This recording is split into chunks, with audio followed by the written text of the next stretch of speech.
भारतीय हिंदू संस्कृति में हर महीने की 11वीं तिथि को एकादशी का व्रत उपवास किया जाता है। यह तिथि अत्यंत पवित्र तिथि मानी गई है। प्रत्येक मास में 2 एकादशी तिथि आती है, एक शुक्ल पक्ष और दूसरी कृष्ण पक्ष में।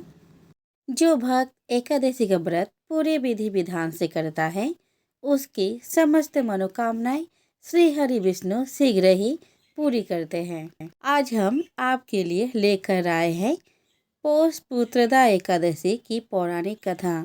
महाराज युधिष्ठिर ने पूछा, हे भगवान, आपने सफला एकादशी का महात्म्य बताकर बड़ी कृपा की। अब कृपया करके यह बतलाइए कि पौष शुक्ल एकादशी का क्या नाम है, उसकी विधि क्या है और उसमें कौन से देवता का पूजन किया जाता है। भक्त वत्सल भगवान श्री कृष्ण बोले, हे राजन, इस एकादशी का नाम पुत्रदा एकादशी है। इसमें भी नारायण भगवान की पूजा की जाती है। इस चर और अचर संसार में पुत्रदा एकादशी के व्रत के समान दूसरा कोई व्रत नहीं है। इसके पुण्य से मनुष्य तपस्वी, विद्वान और लक्ष्मीवान होता है। इसकी मैं एक कथा कहता हूँ, सो तुम ध्यान पूर्वक सुनो। भद्रावती नामक नगरी में सुकेतुमान नाम का एक राजा राज्य करता था। उसके कोई पुत्र नहीं था। उसके स्त्री का नाम सभ्या था। वह निपुति होने के कारण सदैव चिंतित रहा करती थी। राजा के पितर भी रो रो कर पिंड लिया करते थे और सोचा करते थे कि इसके बाद हमको कौन पिंड देगा। राजा को भाई, बांधव, धन, हाथी, घोड़े, राज्य और मंत्री, इन सब में से किसी से भी संतोष नहीं होता था। वह सदैव यही विचार करता था कि मेरे मरने के बाद मुझको कौन पिंडदान करेगा। बिना पुत्र के पितरों और देवताओं का ऋण मैं कैसे चुका सकूंगा।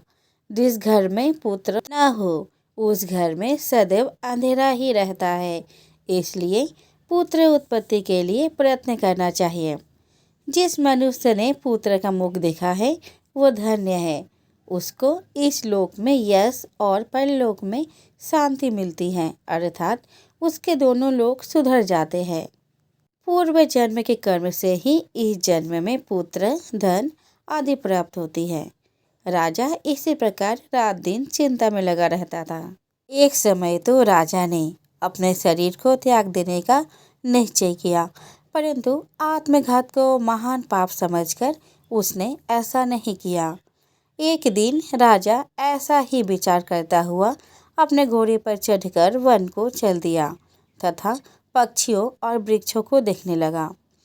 उसने देखा कि वन में मृग, व्याघ्र, सूअर, सिंह, बंदर, सर्प आदि सब भ्रमण कर रहे हैं। हाथी अपने बच्चों और हथनियों के बीच घूम रहा है। इस वन में कहीं तो गीदड़ अपने कर्कश स्वर में बोल रहे हैं, कहीं उल्लू ध्वनि कर रहे हैं। वन के दृश्यों को देखकर राजा सोच विचार में लग गए। इसी प्रकार आधा दिन बीत गया। वह सोचने लगा कि मैंने कई यज्ञ किए, ब्राह्मणों को स्वादिष्ट भोजन से तृप्त किया, फिर भी मुझको दुख प्राप्त हुआ, क्यों? राजा प्यास के मारे अत्यंत दुखी हो गया और पानी की तलाश में इधर उधर फिरने लगा। थोड़ी दूर पर राजा ने एक सरोवर देखा।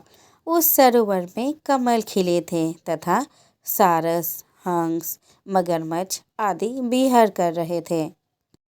उस सरोवर के चारों तरफ मुनियों के आश्रम बने हुए थे। उसी समय राजा के दाहिने अंग फड़कने लगे। राजा शुभ संकेत समझकर घोड़े से उतरकर मुनियों को दंडवत प्रणाम करके बैठ गया। राजा ने पूछा, महाराज, आप कौन हैं और किस लिए यहाँ आए हैं, कृपया करके बताइए। मुनि कहने लगे कि हे राजन, आज संतान देने वाला पुत्रदा एकादशी है। हम लोग विश्वदेव हैं और इस सरोवर में स्नान करने के लिए आए हैं।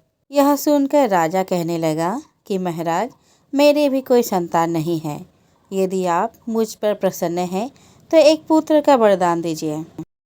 मुनि बोले, हे राजन, आज पुत्रदा एकादशी है। आप अवश्य ही इसका व्रत करें। भगवान की कृपा से अवश्य ही आपके घर में पुत्र होगा।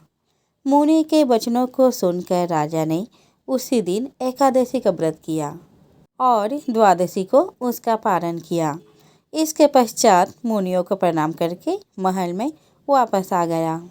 कुछ समय बीतने के बाद रानी ने गर्भ धारण किया और 9 महीने के पश्चात उनके एक पुत्र हुआ। वह राजकुमार अत्यंत शूरवीर, तेजस्वी और प्रजापालक हुआ। श्री कृष्ण बोले, हे राजन, पुत्र की प्राप्ति के लिए पुत्रदा एकादशी का व्रत करना चाहिए। जो मनुष्य इस महात्म्य को पढ़ता या सुनता है, उसे अंत में स्वर्ग की प्राप्ति होती है।